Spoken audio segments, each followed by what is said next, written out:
5 লক্ষ টাকার দরকার ছিল আমার। এখন তো আমাদের মাত্র 50,000 টাকা নিলাম।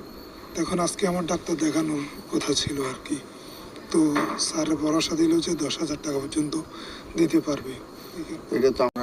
এটা তো জাতীয় সমস্যায় রূপ নিছে। এটা কারণ পার্সোনাল কোনো সমস্যা না, জাতীয় সমস্যায় রূপ নিছে। আমি আজকে 3-4টা ব্যাংকে ঘুরছি, 3-4টা ব্যাংকে ঘুরছি। এক্সিম ব্যাংক, এক্সিম ব্যাংকের আছে আমার কাছে, তারপরে যমুনা ব্যাংক।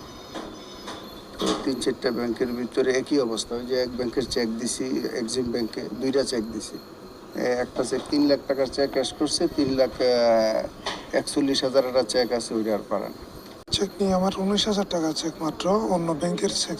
এই ব্যাংকেরই, শুধু ব্রাঞ্চটা আলাদা ছিল। টাকাটা আমার খুব ইম্পর্টেন্ট ছিল, কিন্তু দিতে পারতেছে না আর কি ওনারা।